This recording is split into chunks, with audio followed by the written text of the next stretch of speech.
2 రోజులుగా విజయవాడలోనే చంద్రబాబు అధికారులతో సమీక్షలు, బాధితులకు భరోసా, వరద సాయంపై ఎప్పటికప్పుడు సీఎం ఆరా. ఇవాళ ఏరియా వ్యూ నిర్వహించనున్న సీఎం, సహాయక చర్యల కోసం మరో 30 బృందాలు, మరో 4 హెలికాప్టర్లు సిద్ధం చేస్తున్న ప్రభుత్వం. సింగనగర్ మునకకు బుడమేరు గండి కారణం, గత 5 ఏళ్లలో పూడ్చలేదు, అందుకే వరదలొచ్చాయన్న ఏపీ సీఎం. సహాయక చర్యల్లో నేవీ హెలికాప్టర్లు, బాధితులకు ఆహారం, మందుల పంపిణీ, గన్నవరం ఎయిర్పోర్ట్ నుంచి ఆపరేషన్. ఇబ్రహీంపట్నంలో వరద ఉధృతి, నీట మునిగిన ఇళ్లు, సాయం కోసం బాధితుల ఎదురు చూపులు. వరద ముంపు ప్రాంతాల్లో జగన్ పర్యటన, బాధితుల సమస్యలు అడిగి తెలుసుకున్న మాజీ సీఎం. వరదలు మ్యాన్ మేడ్ ఫ్లడ్స్ అని కామెంట్. వరద ముంపు పాపం గత ప్రభుత్వానిదే, 5 ఏళ్లు ఇరిగేషన్ ప్రాజెక్టులను పట్టించుకోలేదు, గేట్లకు కనీసం గ్రీజ్ పెట్టలేదన్న మంత్రి నిర్మల.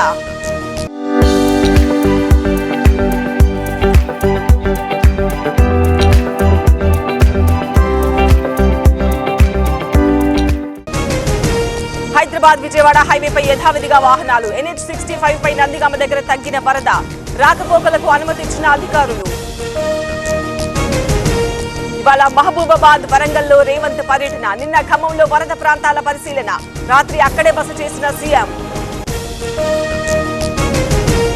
వారంలో సాగర్ ఎడమ కాల్వకు మరమ్మతులు పూర్తి, సాగునీటి వ్యవస్థను పునరుద్ధరిస్తాం, సూర్యాపేట వరద ప్రభావిత ప్రాంతాల్లో ఉత్తమ్ పర్యటన. వరదలపై వాతావరణ శాఖ ముందే హెచ్చరించింది, తెలంగాణ ప్రభుత్వం కుంభకర్ణ నిద్రపోతోంది, ట్విట్టర్లో కేటీఆర్ విమర్శలు. కొట్టుకుపోయిన కాచిరాజుగూడెం బ్రిడ్జ్, నిలిచిపోయిన ఖమ్మం మహబూబాబాద్ మధ్య రాకపోకలు, కొనసాగుతున్న వరద ఉధృతి. నాగర్ కర్నూలు జిల్లాలో డిండివాగు ఉధృతి, వాగులో చిక్కుకున్న 11 మంది చెంచులు, కాపాడేందుకు పోలీసుల ప్రయత్నం. ఉమ్మడి వరంగల్లో వరద బీభత్సం, రైతులకు ఊహించని స్థాయిలో నష్టం, ఇంటికన్నె దగ్గర వరి పొలాల్లో ఇసుక మేటలు. పులిచింతలకు కొనసాగుతున్న వరద, ప్రాజెక్టులోకి 5,43,000 క్యూసెక్కుల నీరు, అంతే మొత్తంలో దిగువకు నీటి విడుదల. యుద్ధ ప్రాతిపదికన కేసముద్రం రైల్వే ట్రాక్ పునరుద్ధరణ పనులు, జేసీబీల సాయంతో మట్టి నింపుతున్న సిబ్బంది, ఇవాళ అందుబాటులోకి తెచ్చేలా కసరత్తు. తెలంగాణ ఆర్టీసీపై వర్షాల ఎఫెక్ట్, నిన్న 570 బస్సులు రద్దు, వరద తగ్గుముఖం పట్టాక పునరుద్ధరణ. గ్రేటర్ హైదరాబాద్ లో నిండుకుండల చెరువులు, పూర్తి స్థాయిలో నిండిన 33 చెరువులు, సమీప ప్రాంతాల ప్రజలను అప్రమత్తం చేసిన అధికారులు. ఏలూరు ఏజెన్సీలో జోరువాన, కుక్కునూరు, వేలేరుపాడులో భారీ వర్షం, 15 గ్రామాలకు నిలిచిన రాకపోకలు.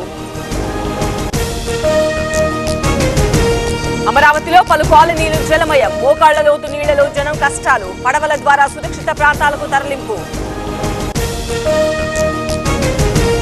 వరదలతో భయపెడుతున్న ప్రకాశం బరాజ్, ఇన్ఫ్లో 9,79,000 క్యూసెక్కులు, కృష్ణమ్మ శాంతించాలని కృష్ణలంక గ్రామస్తుల పూజలు. ఆదిలాబాద్ జిల్లాలో భారీ వర్షాలు, పెన్గంగా పరివాహక ప్రాంతంలో నీట మునిగిన పొలాలు, జైనాథ్, బేలా మండలాల్లో వరద ముంపు. పెనమలూరు ఎమ్మెల్యేకు తప్పిన ప్రమాదం, సహాయక చర్యల్లో నడుస్తుండగా జారిపడ్డ బోడే ప్రసాద్, ఈదుకుంటూ వచ్చిన ఎమ్మెల్యే.